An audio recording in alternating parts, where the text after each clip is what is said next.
الحمد لله رب العالمين والصلاة والسلام على رسوله الكريم وعلى آله وصحبه أجمعين أما بعد فإن الله تبارك وتعالى يقول في القرآن المجيد أعوذ بالله من الشيطان الرجيم بسم الله الرحمن الرحيم إنك لعلى خلق عظيم وقال النبي صلى الله عليه وسلم بعثت لأتمم مكارم الأخلاق صدق الرسول النبي الكريم صلی اللہ علیہ وسلم۔ میرے عزیز طلبہ، نوجوان دوستوں اور ساتھیوں اور میرے دینی بھائیوں، گفتگو چل رہی ہے چند ہفتوں سے سیرت طیبہ کے مختلف گوشوں پر۔ آج کا عنوان ہے کہ اللہ کے رسول صلی اللہ علیہ وسلم کا اخلاق کیسا تھا۔ یقیناً پوری بحث اس مختصر سے وقت میں نہیں کی جا سکتی ہے، لیکن اخلاقیات نبوی کی چند جھلکیاں آپ کے سامنے پیش کی جائیں گی۔ اللہ تعالیٰ ان اخلاقیات کا اور ان اخلاق حسنہ کا ہم سب کو بھی حامل بنائے، ہم سب کو پیروی کرنے والا، اس کی اتباع کرنے والا، ان اخلاقیات کو اپنی زندگی میں اتارنے والا بنائے۔ اللہ تعالیٰ نے اپنے آخری حبیب کو سند دی ہے اور فرمایا انک لعلی خلق عظیم۔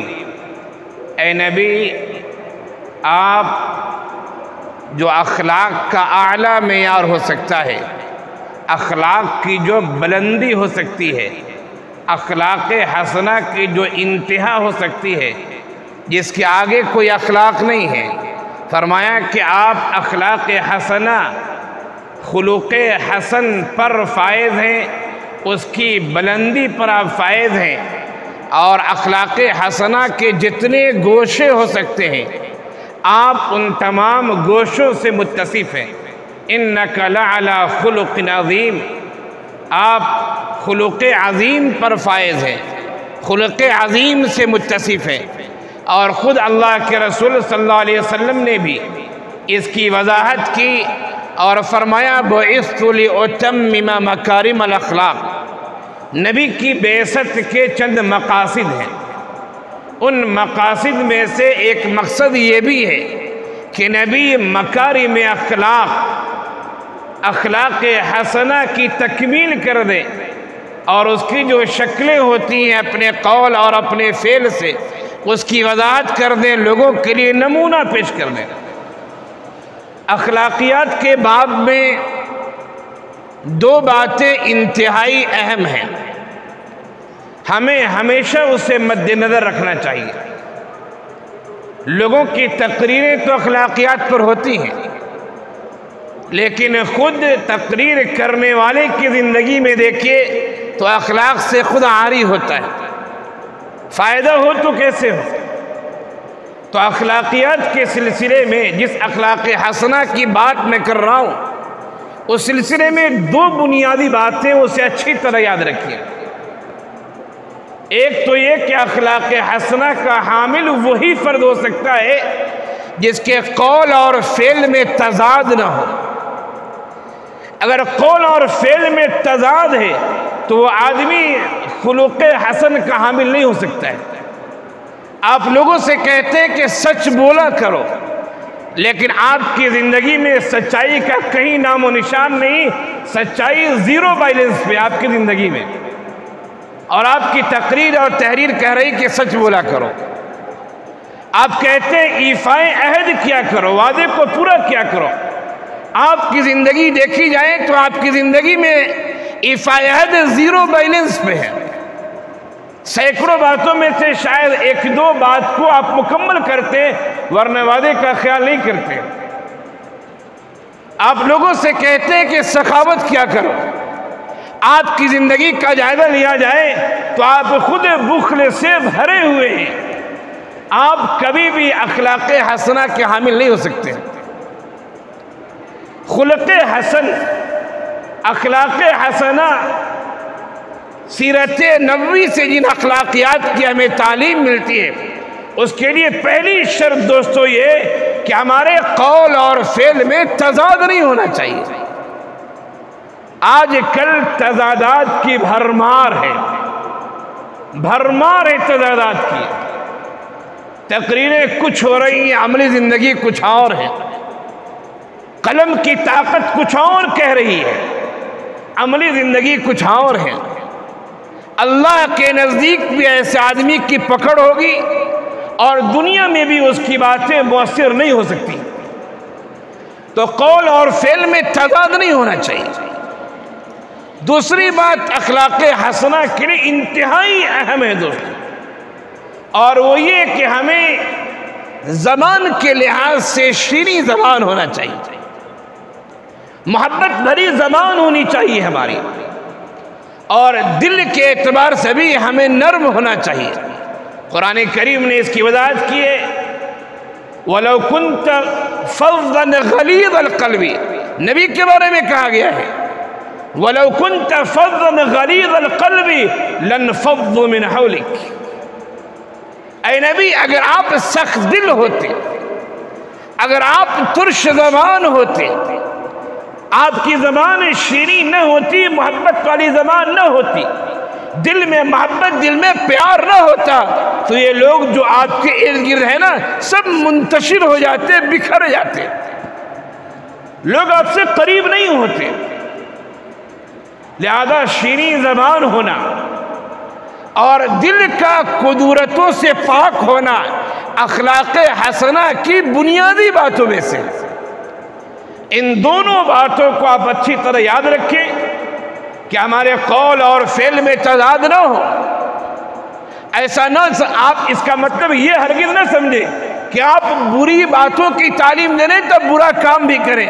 آپ کہیں مولوی صاحب نے کہا تھا قول فعل میں تضاد نہیں ہونا چاہیے، میں نماز نہیں پڑھ رہا ہوں لہذا نماز نہ پڑھنے کی تعلیم لوگوں کو دو، یہ مطلب نہیں میرے عزیز طلبہ۔ مطلب یہ کہ ہمیں اچھے اخلاق سے متصف ہونا ہے اور اچھائی کی تعلیم دینا ہے، ہمیں برے عادات و اطوار سے رکنا ہے اور برائیوں سے لوگوں کو روکنا ہے۔ یہ شریعت کی تعلیم ہے۔ جب ہم اس سے متصف ہوں گے تو انشاءاللہ ہمارے اخلاقیات کے دوسرے پہلو ظاہر ہوں گے۔ اس کے بعد آئیے اخلاقیات کی میں جھلکیاں دکھاتا ہوں آپ کو۔ اللہ کے رسول صلی اللہ علیہ وسلم کا جو اخلاق تھا، یقیناً اخلاقیات کے مختلف گوشے ہیں، میں چند باتیں آپ کو بتاتا ہوں۔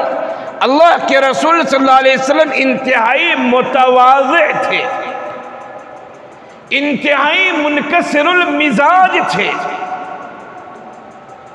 کبھی کبھی ایسے کپڑے پہنے ہوتے تھے جس پر متعدد پیوند لگے ہوتے تھے، اور کبھی ایسا بھی پہنے ہوتے تھے جو انتہائی قیمتی کپڑا ہوتا تھا۔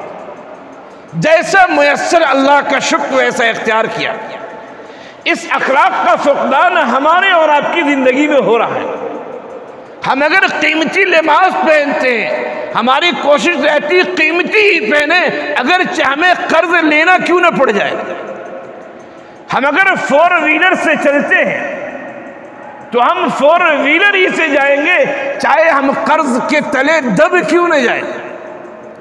ایک غریب آدمی دعوت دے رہا ہے، تقریر کی دعوت ہے، کھانے کی دعوت ہے، آپ جانتے وہ غریب ہے، لیکن آپ جائیں گے، ہو سکتا ہے آپ کی تقریر سے اس کی زندگی بدل جائے، لیکن آپ کہنے کہ نہیں پہلے جانے کے لیے فور ویلر کا، وہ بھی ایسی ویسی فور ویلر نہیں، وہ ایسی گاڑی ہو، ایسی ہو اور فلاں فلاں کمپنی گاڑی ہو۔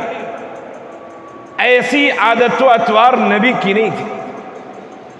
اللہ کے رسول متواضع تھے، اچھی سے اچھی سواری بھی آپ نے کی ہے، اور کمزور سے کمزور سواری، یعنی سماج میں جس کی اہمیت نہیں ہوتی ہے، آپ نے خچر اور حمار کی سواری بھی کی۔ اونٹ اور گھوڑے کی سواری جو اعلیٰ سواری ہے، خچر اور حمار کی سواری عام سواری ہے، آپ نے جیسا میسر ہوا ویسی سواری کی، آپ نے اچھا سے اچھا کھانا بھی کھایا ہے، اور ایسے بھی اوقات آئے ہیں دوستو، حضرت عائشہ رضی اللہ عنہ فرماتی ہیں کہ دو مہینے ہمارے گھر میں چولہے نہیں جلتے تھے۔ صحابی رسول نے پوچھا کہ چولہے نہیں جلتے تھے تو 2 مہینے بھوکا بھی نہیں رہ سکتا ہے، کیسے زندگی آپ لوگ گزارتے تھے؟ فرمایا اسودین پہ زندگی گزارتے تھے۔ اسودین کا مطلب الماء والتمر، پانی اور کھجور کھاتے تھے، کہیں سے ہدیہ آ گیا قبول کر لیا، نہیں تو کوئی مسئلہ نہیں ہے۔ تو تواضع اور انکساری ہونا چاہیے، ہمارے لباس میں بھی، ہمارے کھانے پینے میں بھی، ہماری سواریوں میں بھی، ہمارے رہن سہن میں بھی، ہمارے اوڑھنے اور بچھونے میں بھی تواضع اور انکساری ہونا چاہیے۔ اللہ کے رسول صلی اللہ علیہ وسلم تشریف فرمائے، ایسی چارپائی ہے جس پر چادر بھی نہیں بچھی ہوئی ہے، آپ سوئے ہوئے ہیں، حضرت عمر بن خطاب رضی اللہ عنہ نے دیکھا آپ کے جسم اثر پر چارپائی کی رسی کے نشانات پڑے ہوئے، حضرت عمر بن خطاب رضی اللہ عنہ کی آنکھوں میں آنسو آ گئے اور کہا کہ عجم تو ایسی مستیاں کر رہے ہیں، اتنے عیش و عشائش میں، اور نبی جو ہم سب کے سردار ہیں، ہم سب کی نبی ہے، وہ اس حالت میں۔ اللہ کے رسول صلی اللہ علیہ وسلم نے تواضع اور انکساری کا نمونہ پیش کیا۔ ہمیں اپنی زندگی میں متواضع ہونا چاہیے، اور متواضع کا مطلب یہ نہیں سمجھیے دوستو کہ ہمیں ذلیل رہنا چاہیے، عزت نفس ہونا چاہیے، اپنی خودداری کا، اپنی مروت کا، اپنی غیرت کا، اپنے علم کا کبھی سودا نہیں ہونا چاہیے۔ متواضع کا مطلب یہ نہیں سمجھے کہ ہم ذلیل و خوار ہو کے رہیں، یہ مطلب نہیں ہے، ہماری غیرت اپنی جگہ، لیکن منکسر المزاج ہونا چاہیے۔ من تواضع للہ رفع اللہ، جو متواضع ہوتا ہے اللہ تعالیٰ اس کے درجات بلند فرماتا ہے۔ اخلاق نبوی کا ایک دوسرا پہلو دوستو یہ ہے کہ ہمیں عفو درگزر کو اختیار کرنا چاہیے۔ عفو درگزر انسانی زندگی میں اس کے مواقع سینکڑوں نہیں ہزاروں بار پیش آتے ہیں۔ کبھی عفو درگزر بچوں کے ساتھ کرنا پڑتا ہے، کبھی اپنے گھر کے خواتین کے ساتھ کرنا پڑتا ہے، کبھی دوستوں احباب کے ساتھ، کبھی آپ جس ادارے میں ہیں اس اداروں کے ذمہ دار کے ساتھ۔ اس طرح زندگی کے مختلف مواقع میں عفو درگزر کی ضرورت پیش آتی ہے۔ ہمیں انتقامی ذہن نہیں رکھنا چاہیے۔ ہاں اگر بات دین کی آ جائے، بات اگر اسلام کی آ جائے، بات اگر اپنے ایمان کی آ جائے، وہاں پر تو ہمیں غیرت دکھانی ہے، لیکن انسانی سماج میں جو ہم رہتے ہیں عفو درگزر سے بہت سارے مسائل حل ہو جاتے ہیں۔ آپ جسے معاف فرما دیں گے، آپ نے اس کا دل جیت لیا ہے، آپ نے اس کے دل میں اپنا گھر بنا لیا ہے۔ عفو درگزر کو اختیار کیجئے۔ کتنا معاف کیا جائے؟ لوگ کہتے ہیں مولوی صاحب کتنا معاف کریں؟ اللہ کے رسول صلی اللہ علیہ وسلم فرما رہے ہیں ایک دفعہ کہ اپنے خادم کو معاف فرماؤ، خادموں کے ساتھ عفو درگزر کرو۔ ایک صحابی رسول ہیں فرما رہے ہیں کہ اللہ کے رسول کتنی دفعہ؟ آپ صلی اللہ علیہ وسلم خاموش ہیں۔ پھر دوسری دفعہ وہ صحابی رسول پوچھتے ہیں آقا صلی اللہ علیہ وسلم کتنی دفعہ؟ آپ صلی اللہ علیہ وسلم خاموش ہیں۔ پھر پوچھتے ہیں تیسری دفعہ کہ آقا صلی اللہ علیہ وسلم کتنی دفعہ؟ آپ نے فرمایا 70 مرہ فی کل یوم، اگر ضرورت پڑ جائے تو 70 دفعہ ہر دن معاف کیا کرو۔ 70 دفعہ تو کوئی ایک دن میں غلطیاں نہیں کرتا ہے دوست۔ نبی کے بتانے کا مقصد یہ کہ کثرت سے عفو درگزر کیا کرو، کثرت سے معاف کیا کرو۔ فتح مکہ کا موقع ہے، سن 8 ہجری کی بات ہے۔ کعبہ کے صحن میں کھلی جگہ پہ قریش کے بڑے بڑے سردار، مکے کے بڑے بڑے لوگ جو اس وقت کے لحاظ سے بڑے تھے موجود ہیں وہاں پر۔ ان میں وہ بھی افراد ہیں جنہوں نے آپ صلی اللہ علیہ وسلم کو کھلے عام گالیاں دی تھی، ان میں وہ بھی افراد ہیں جنہوں نے آپ صلی اللہ علیہ وسلم کو برا بھلا کہا تھا، ان میں وہ بھی افراد ہیں جنہوں نے آپ کے خلاف سازشیں کی تھی، ان میں وہ بھی افراد ہیں جنہوں نے آپ کی دعوت کو روکنے کی کوشش کی تھی، دعوت کی راہ میں روڑے اٹکائے تھے، لیکن نبی موجود ہیں اور ہزاروں کا مجمع موجود ہے۔ صحابہ کرام کی تعداد 10,000 ہے۔ ایک دفعہ نبی اشارہ کرے سب کی گردنیں اڑا دی جائے دشمنوں کی، لیکن نبی خاموش ہے۔ نبی کہتے بتاؤ تمہارے ساتھ کیا کیا جائے؟ سامنے دشمنان اسلام، دشمنان نبی کہتے ہیں انت اخ کریم وابن اخ کریم، آپ تو بہترین بھائی ہیں، آپ شریف بھائی ہیں، نیک بھائی ہیں، اچھے بھائی ہیں، اور آپ تو شریف بھائی کے لڑکے ہیں۔ آج نبی کی شرافت انہیں یاد آ رہی ہے، اور جب نبی کو گالیاں دے رہے تو اس میں شرافت نظر نہیں آتی تھی انہیں۔ اللہ کے رسول رسول تھے، فرمایا لا تثریب علیکم اليوم اذهبوا فانتم الطلقاء، جاؤ آج کوئی مواخذہ نہیں کرتا ہوں، تم سب آزاد ہو، کوئی گرفتاری کوئی پکڑ نہیں ہے۔ عفو درگزر کی یہ اعلیٰ مثال دنیا کی کوئی تاریخ پیش نہیں کر سکتی۔ نبی کے اخلاق کا اہم پہلو ہے دوستو تواضع انکساری، عفو درگزر نبی کے اخلاقیات کا ایک اہم پہلو سخاوت و فیاضی بھی ہے۔ ہماری تقریریں لمبی لمبی ہوتی انفاق فی سبیل اللہ پر، لیکن ہماری جیب سے خود انفاق فی سبیل اللہ نہیں ہوتا ہے۔ ایسا نہیں ہونا چاہیے۔ آپ 2 روپے تو دے سکتے ہیں۔ میں کبھی تقریر میں جاتا ہوں اور چندے کے سلسلے میں اگر اعلان کرنا پڑے تو میں یہی کہتا ہوں آپ سے 10,000 20,000 کی گزارش نہیں کی جا رہی ہے، آپ 1 روپے تو دے سکتے ہیں۔ ہر آدمی اپنی حیثیت جانتا ہے، آپ اپنی حیثیت جانتے ہیں کہ آپ 1 روپے دے سکتے ہیں یا آپ 10,000 دے سکتے ہیں۔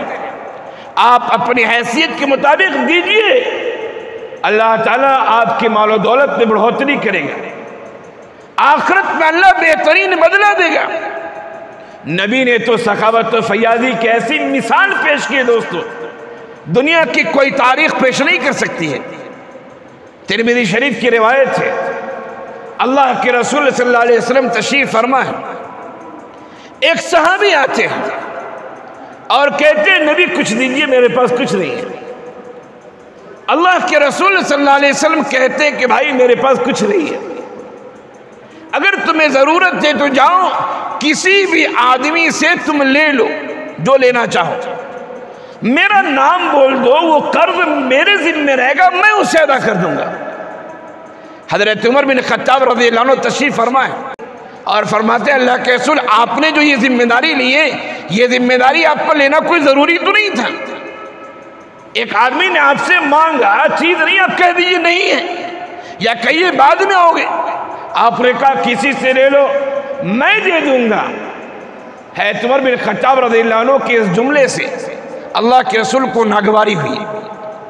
ایک صحابی انصاری صحابی وہاں موجود تھے، وہ سمجھ گئے کہ حضرت عمر رضی اللہ عنہ کے جملے نبی کو پسند نہیں آئے ہیں۔ ان انصاری صحابی نے جو کہا وہ جملہ سنیے، فرمایا انفق یا رسول اللہ، انفق یا رسول اللہ ولا تخف عن ذی العرش اقلالا، اے نبی خرچ کیجئے، خوب خرچ کیجئے، عرش والے سے کمی کے بارے مت لڑیے۔ آج نہیں ہے تو کیا ہے، آپ نے دوسرے سے دلوایا ہے، کل آپ کو اللہ دے گا، آپ خود اپنے ہاتھوں سے خرچ کریں گے۔ ہمارے پاس تو رقم ہوتی ہے، ہم دیتے نہیں ہیں، بلکہ ہمارے بعض دوست احباب اور ملنے جلنے والے کی ایک خاص پالیسی ہوتی ہے، زندگی کا اپنا نجی معاملہ ہوتا ہے۔ میں بہت سارے لوگوں کو جانتا ہوں، مصر میں تھا، وہاں بھی میرے دوست احباب، یہاں بھی ہمارے کچھ دوست احباب، ان کے پاس پیسے ہیں، لیکن آپ کہیں گے تھوڑا دو، وہ کہیں گے نہیں نہیں۔ میں جانتا ہوں، میں پوچھتا ہوں بھائی پیسے تو ہیں آپ کے پاس، آپ نے کیسے کہا نہیں ہے؟ تو کہتے ہیں، ان کا جواب ہے، جواب صحیح ہے ان کا، کہا کہ اس میں میرے پاس پیسے دو قسم کے ہوتے ہیں۔ ایک وہ پیسے جو میں اپنے لیے، اپنی آل و اولاد کے لیے، اپنے گھر والوں کو رکھتا ہوں، اور کچھ پیسے ہوئے جو میں عام استعمال کے لیے، جس میں قرض بھی ہے، چندہ بھی ہے، تعاون بھی ہے۔ میں جب کہتا ہوں پیسے نہیں ہے تو مطلب یہ ہوتا ہے کہ دوسرا جو فنڈ ہمارا ہے لینے دینے کا، اس میں نہیں ہے، اور وہ تو ہم نے دوسرے کام میں رکھ رکھا ہے۔ تو یہ بھی اپنا اپنا انداز ہوتا ہے۔ خیر مزاج یہ بنانا چاہیے دوستو، انفاق فی سبیل اللہ، اللہ کے راستے میں کثرت سے خرچ کیجئے۔ روزانہ آسمان سے دو فرشتے آواز لگاتے ہیں اور وہ کہتے ہیں اللہ جو خرچ کرتا ہے اس کے مال میں بڑھوتری کیجیے، اور اللہ جو خرچ نہیں کرتا ہے اس کے مال کو ہلاک کر دیے، تہس نہس کر دیجیے۔ اب فیصلہ آپ کو کرنا ہے، ہمیں کرنا ہے کہ ہمیں دعا لینی ہے یا بد دعا لینی ہے۔ اپنی حیثیت کے لحاظ سے سخاوت و فیاضی کرنی چاہیے۔ اخلاق نبوی کا ایک اہم پہلو دوستو یہ بھی ہے، عدل و انصاف۔ آج کل سماج سے اس کا فقدان ہو رہا ہے۔ حکومتوں کی عدالتیں ہیں، دیکھیے عدالتیں بھی چہرے دیکھ کر فیصلہ کرتی ہیں، عدالتیں بھی مدعی اور مدعے کو دیکھ کے فیصلہ کر رہی ہیں، عدالتیں بھی پارٹی کو دیکھتی ہے، کون پارٹی ہے اس کے لحاظ سے فیصلہ کرتی ہیں۔ اور گاؤں گھر کے آپ رہنے والے، آپ نے گاؤں گھر میں پنچایت بھی دیکھا ہوگا، پنچایت میں جو فیصلے ہوتے ہیں وہ بھی چہرے دیکھ کے فیصلے کیے جاتے ہیں۔ غریب غریب، مسکین مسکین بیچارہ پستا جاتا ہے، لیکن نہیں، اگر وہ مظلوم ہے تو مظلوم رہے، فیصلے ظالم کے حق میں جاتے ہیں، اس لیے کوئی سماج کا دبنگ قسم کا آدمی ہے، ایسا نہیں ہونا چاہیے۔ اللہ کے رسول صلی اللہ علیہ وسلم نے ایک موقع سے فرمایا تھا، لو سرقت فاطمہ بنت محمد لقطعت یدہا، اگر فاطمہ بنت محمد بھی چوری کرتی تو اس کے ہاتھ کاٹ لیے جاتے، چور کے ہاتھ کاٹے جاتے، شرائط پائے گئے، چاہے وہ نبی کی بیٹی ہو یا کسی اور کی بیٹی ہو۔ عدل و انصاف ہونا چاہیے، مساوات ہونی چاہیے۔ اخلاق نبوی کا ایک اہم پہلو دوستو یہ بھی ہے کہ ہمیں راست گوئی اختیار کرنا چاہیے۔ اچھے خاصے پڑھے لکھے لوگ بھی آج کل راست بازی سے دور ہوتے چلے جا رہے ہیں۔ اپنے بچوں سے بھی جھوٹ نہیں بولنا چاہیے۔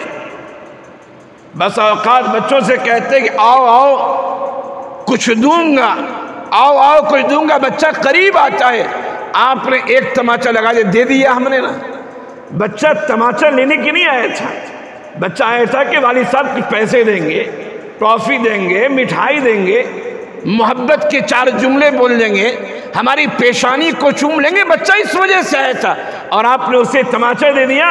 آپ نے جو اسے بلایا آؤ آؤ دوں گا میں، آپ نے جھوٹ بولا اس کے سامنے، آپ نے جھوٹ بولا ہے۔ محدثین کے بارے میں آتا ہے، ایک آدمی کو دیکھا، حدیث سننے کے لیے گئے تھے، نام مجھے ذہن میں نہیں ہے ابھی، دیکھا کہ وہ آدمی بکری کو بلا رہے، اور بکری کو بلانے کا جو انداز، اس انداز سے بلا رہے ہاتھ کا اشارہ کر کے، ہاتھ میں کچھ بھی نہیں ہے۔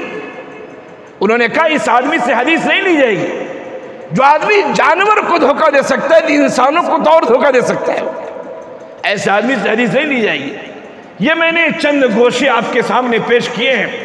تواضع اور انکساری کا پیکر ہونا چاہیے، عفو درگزر کو اپنی زندگی میں اختیار کرنا چاہیے، سخاوت و فیاضی کا مظاہرہ ہونا چاہیے، راست گوئی سچ بولنا چاہیے، اور مساوات عدل و انصاف کی تعلیم دینی چاہیے۔ اور اخلاقیات کے لیے دو بنیادی باتیں جو میں نے بتائی، وہ طلبہ جو شروع سے شریک ہیں انہوں نے سن لیا، جو بعد میں آئے وہ سوچ رہے ہیں کون سی دو باتیں؟ اگر آپ کے اندر تڑپ ہے تو آپ پہلے والوں سے پوچھ لیجئے گا کہ اخلاقیات کے باب میں دو بنیادی باتیں، ان دو بنیادی باتوں کو ہمیں کبھی نہیں چھوڑنا چاہیے۔ اللہ تعالی ہم سب کو کہنے سننے سے زیادہ عمل کی توفیق عنایت فرمائے۔ وآخر دعوانا ان الحمدللہ رب العالمین۔